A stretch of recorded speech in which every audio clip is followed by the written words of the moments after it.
بسم اللہ الرحمن الرحیم وبہ نستعین وہو خیر معین۔ پنیر جو بچے کے پیٹ سے نکلتا ہے، مردہ بچہ، اس کو حلال اور پاک مانا گیا۔ اسی طریقے سے کیا وہ دودھ جو مردہ جانور کے تھنوں میں ہوتا ہے، آیا وہ بھی جائز و حلال ہے یا جائز و حلال نہیں ہے؟ اور صاحب عروہ فرماتے ہیں کذل لبن فی الزرع، اسی پنیر کی طرح وہ دودھ ہے جو تھنوں میں ہوا کرتا ہے۔ ولا ينجس بملاقات الزرع النجس، اور کہتے ہیں کوئی حرج نہیں ہے کہ وہ تھن نجس کے ساتھ دودھ مل بھی جایا کرتا ہے، پھر بھی دودھ نجس نہیں ہوتا ہے، یا اس لیے کہ اندر کا تھن نجس نہیں ہے، یا اس لیے کہ وہ نجس ہے لیکن دودھ کو منجس بنانے کی صلاحیت نہیں رکھتا ہے، اس لیے دودھ بہرحال پاک رہے گا۔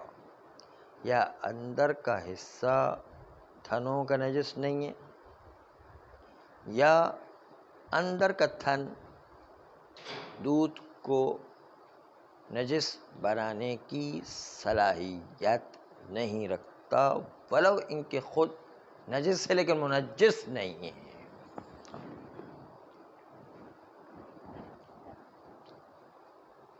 لیکن پھر بھی بہرحال اس دودھ میں احتیاط مستحب یہ کہ اجتناب کیا جائے۔ یہ تھی عبارت صاحب عروہ کی۔ تشریح مطلب یہ ہے کہ یہ دودھ جو مرے ہوئے جانور سے نکلے، حلال گوشت جانور سے نکلے، اس کے تھنوں کا دودھ کیوں نجس نہیں ہے؟ اس پر جملے از روایات معتبرہ دلالت کرتی ہیں۔ جب دودھ پاک و حلال ہو گیا تو دلالت التزامی کیا کی بنیاد پر ہمیں ماننا پڑے گا کہ داخل تھن جس سے دودھ نکلتا ہے وہ بھی پاک ہے، یا یہ کہ وہ نجس ہے لیکن منجس دودھ نہیں ہے؟ کیونکہ اندر کا دودھ تھن سے ملاقات تو کر رہا ہے، یا تو مانے کہ اندر کا تھن نجس ہی نہیں ہے، یا مانے نجس ہے لیکن دودھ کو نجس کرنے کی صلاحیت نہیں رکھتا ہے۔ آغا شیخ انصاری، آغا شہید، آغا صاحب غنیہ، شیخ صدوق اور ان کے علاوہ دوسرے اعلام و بزرگان قدس اللہ اسرارہم، بلکہ شہید نے تو ادعا کیا ہے کہ نجاست والا قول نادر ہے۔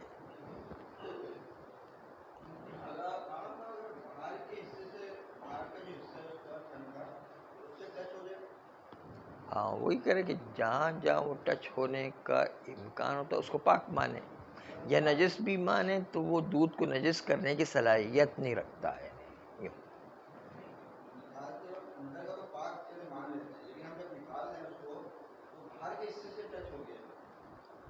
ہاں یعنی یہ کہ اندر کا تھن تو یقیناً پاک ہے یا نجس کرنے کی صلاحیت ہے، باہر کے اس میں ماننا پڑے گا کہ وہ نجس ہو سکتا ہے۔ فرماتے ہیں کہ کتاب خلاف شیخ طوسی میں اجماع موجود ہے اس دودھ کے پاک ہونے میں. تو اتنے سارے بزرگان نے دودھ کو پاک و حلال مانا ہے، لیکن ایک جماعت دوسری ہے جن میں سے علامہ ہلی، محقق ہلی، ابن ادریس وغیرہم نجاست دودھ کی طرف جاتے ہیں. اور وہ لوگ کہ جو نجاست کے قائل ہیں ان کے پاس 3 دلیل امکان رکھتی ہیں نجس ہونے کے لیے. پہلی دلیل ان کی یہ کہ دودھ کا نجس ہونا قاعدے کے مطابق ہے، اس لیے کہ قاعدہ یہ ہے کہ نجس منجس ہوتا ہے اپنے سے ملاقات کرنے والی چیز کو، اور چونکہ دودھ تھنوں سے مل رہا ہے اور تھن میتہ کے اجزاء میں سے ہے اور میتہ کے اجزاء میتہ کی طرح نجس ہوا کرتے ہیں، اس لیے دودھ بھی نجس ہو جائے گا. یہ ان کی دلیل ہے جو نجس مانتے ہیں دودھ کو، کہ دودھ نجس چیز سے ملاقات کی ہے اس لیے جو ہے دودھ نجس ہوگا. تھن نجس ہے، اندر سے بھی نجس ہے، دودھ کو نجس کر دیتا. دوسری دلیل جو ہے روایت وہب ابن وہب عن جعفر عن ابی ہے، امام جعفر صادق علیہ السلام کی روایت اپنے پدر گزرا امام باقر علیہ السلام سے. ان علی سئل عن شأت، علی علیہ السلام سے گوسفند کے بارے میں سوال کیے گئے. ماتت، کہ گوسفند مر گیا تھا. فحلب منها لبنون، اس گوسفند سے دودھ کو دھویا گیا، دودھ کو نکالا گیا. فقال علی علیہ السلام ذلک الحرام محضاً، یہ دودھ حرام محض ہے. یہ روایت وہب ابن وہب جس میں علی علیہ السلام نے کہا وہ دودھ حرام محض ہے، یہ دوسری دلیل ہو گئی دودھ کے نجس ہونے کی. تیسری دلیل روایت جرجانی متقدم ہے جو دلالت کرتی ہے کہ میتہ میں سے صرف 5 چیزوں کو استثناء کیا گیا ہے. 5 چیزوں کو استثناء کیا گیا ہے، اور 5 چیزیں جو ہے وہ یہ تھی کہ جب بالوں کو کاٹا جائے، صوف بال وبر، انفیا یعنی وہی پنیر، والقرن یعنی سینگ، یہ 5 چیزوں کے استثناء کی گئی. مردار میں سے یہ 5 چیزیں نجس نہیں ہیں. اور پھر روایت کے ذیل میں کہا کہ ولا یتعدی الی غیرہا، خود روایت نے کہا کہ 5 چیزوں کے علاوہ کسی اور چیز کی طرف تعدی نہیں دیا جا سکتا، یعنی چھٹی چیز شامل نہیں کر سکتے. اس سے تو پتہ چلتا ہے کہ دودھ کو ہم شامل نہیں کر سکتے کیونکہ دودھ ان 5 چیزوں میں سے نہیں ہے. اس روایت مستثنیات میں 5 چیزوں میں پنیر کو شامل کیا گیا ہے لیکن دودھ کو شامل نہیں کیا گیا. اس کا مطلب وہی نجاست اجزاء کے باب میں شامل ہوگا. اس کا مطلب ایک دودھ نجس اجزاء کے اندر شامل نہ بھی ہو تو نجس اجزاء سے ٹکرانے کی وجہ سے نجس ہو جائے گا. خود دودھ کو جز نہ بھی مانے تو پھر بھی تھن سے، جو تھن اجزاء نجس میں سے ہے مردار کے، تو تھن سے ٹکرانے کی سے دودھ خود بخود ہی نجس ہو جائے گا. یہ 3 وجوہ ذکر کی گئی دودھ کے نجس ہونے کے لیے مردار جانور کے تھنوں سے۔ آغا خوئی فرماتے ہیں کہ تینوں کی تینوں وجہ ضعیف ہے۔ پہلی وجہ ضعیف اس لیے کہ یہ جو قاعدہ بنایا کہ منجسی کیا تو نجس سے نجس ہون، کوئی بھی چیز جو نجس سے ٹکرائے وہ نجس ہو جایا کرتی ہے، یہ قاعدہ جو نکالا گیا ہے یہ قاعدہ کوئی عقلیہ نہیں کہ جو قابل تخصیص نہ ہو۔ قاعدہ عقلیہ جو منطق و فلسفہ میں ہوا کرتا ہے وہ قابل تخصیص نہیں ہوا کرتا، obvious تخصیص ہوا کرتا ہے، لیکن یہ تو قاعدہ تعبدیہ ہے۔ منجس نجس نجس ہو جایا کرتا ہے، قاعدہ تعبدیہ ہے، اور قاعدہ تعبدیہ تخصیص بردار ہے۔ تو ممکن ہے کہ منجس نجس نجس ہوا کرتا ہے لیکن دودھ کو استثناء کیا، جس طرح پنیر کو استثناء کیا۔ پنیر کو جب استثناء کیا جا سکتا ہے تو دودھ کو بھی استثناء کیا جا سکتا ہے۔ بس اس لیے یہ قاعدے کو یہاں پر جو آغا شیخ مرتضیٰ انصاری نے تطبیق کیا ہے وہ قاعدہ تعبدیہ کو قاعدہ عقلیہ کی طرح تطبیق کر دیا۔ ہاں، بہت ساری چیزیں جو استثناء کی، یعنی بہت سارے قاعدے تعبدیہ میں استثناءات واقع ہو سکتے ہیں، وہ کوئی قاعدہ عقلیہ نہیں کہ استثناء نہ ہو سکے۔ قاعدہ عقلیہ جو منطق و فلسفہ میں ہوا کرتا ہے، عقلی قانون، یہ جو ہے وہ تخصیص بردار نہیں، وہ عقل صرف دقت عقلیہ سے ایک چیز دیکھتا، پھر اس کو جو ہے جب حرام قرار دے تو حرام ہی ہے، کبھی قرار دے کبھی ہی ہے، اس میں کوئی استثناء نہیں ہوا کرتا۔ لیکن جب قاعدہ تعبدیہ شریعت کی طرف سے بنتا ہے تو وہ شارع کے ہاتھ میں استثناء کرے یا استثناء نہ کرے، تو ہمیں روایات کو دیکھنا چاہیے، نہیں کہ جو ہے قاعدے پر جم کے بیٹھ جائیں۔ اس لیے کوئی شیخ مرتضیٰ انصاری پر اشکال وارد کرتے ہوئے کہتے کہ آپ نے یہ منجسیت النجس والا جو قانون بنایا ہے یہ قاعدہ ٹھیک ہے اپنی جگہ پر، لیکن یہ قاعدہ تعبدی ہے، قاعدہ عقلیہ نہیں، یہ قابل تخصیص ہے، اور تخصیص جب روایات میں موجود ہے تو پھر ہم جب جس طرح غیر لبن جو 5 چیزوں کے استثناء کیا گیا جس میں پنیر بھی ہے تو دودھ کو بھی استثناء کیا جا سکتا ہے، اور ہمارے پاس طہارت اللبن کے لیے صحیح روایت موجود ہے۔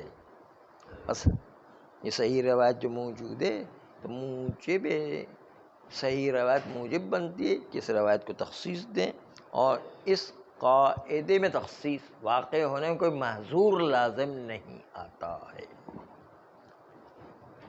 یہ تھا دلیل اول قاعدہ تعبدیہ کا جواب۔ اما دلیل دوم، وہب ابن وہب کی روایت میں مولا علی نے فرمایا دودھ جو ہے حرام محض ہے۔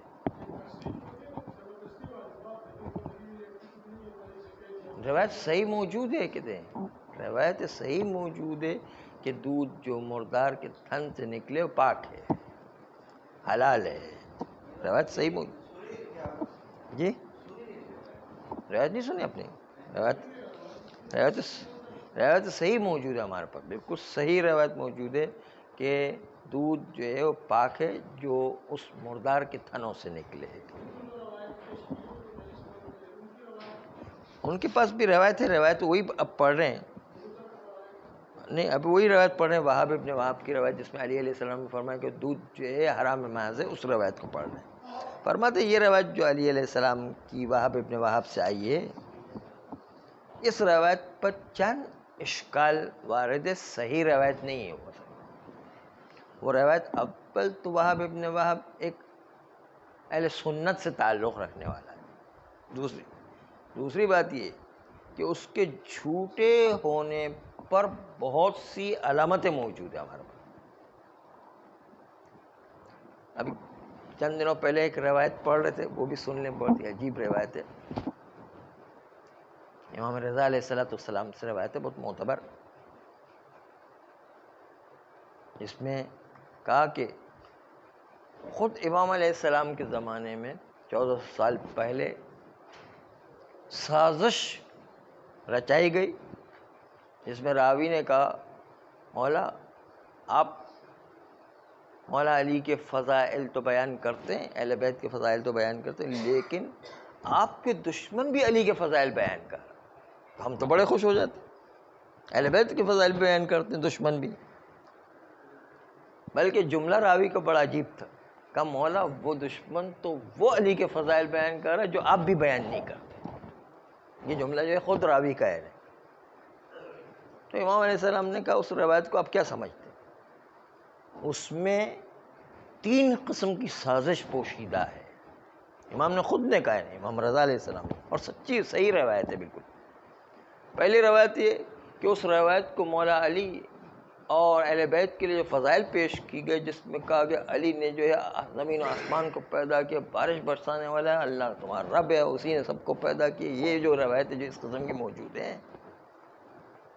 یہ روایتیں بنائیں گی تو سازش کا پہلا رخ اس میں یہ ہے کہ شیعوں کا عقیدہ شیعوں میں جم جائے کہ علی رب ہے, اور اس کے نتیجے میں دوسروں کو شیعہ کافر کہنے کا موقع مل جائے. شیعہ کافر کہنے کا ایک زمینہ فراہم کر, یہ سازش کا ایک رخ ہے. یعنی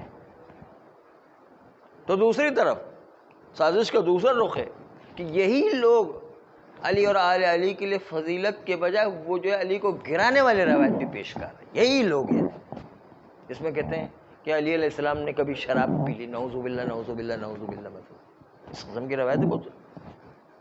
تو یہ روایت وہ انہی کی طرف سے.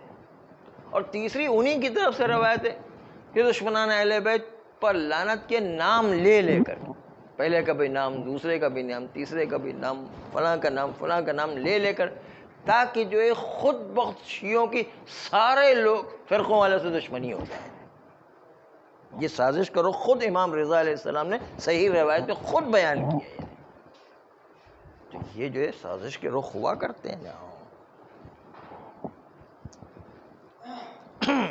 تو یہ جو وہاب ابن وہاب ہے وہ بھی اس کی جھوٹے ہونے کی علامت موجود ہے, بلکہ بعض لوگوں نے کہا انہو اکذب البریہ, یہ سب سے انسانوں میں سب سے بڑا جھوٹا تھا. یعنی تو ایسی روایت پر ہم کیسے عمل کر سکتے ہیں؟ جس میں وہاب ابن وہاب کی روایت میں مولا علی نے کہا کہ جو ہے وہ تھنوں سے, مردہ کے تھنوں سے نکلا وہ دودھ حرام ہے ماہ سے. یہ ہم اس روایت پر کیسے عمل کریں جبکہ ایسے جھوٹے راوی اس کے اندر موجود ہیں؟ صحیح روایت کے مقابلے میں ایسی جھوٹی روایت پر کیسے عمل کر سکتے ہیں؟ بس اس لیے وہاب ابن وہاب کی روایت بھی قابل قبول نہیں ہے. صلی اللہ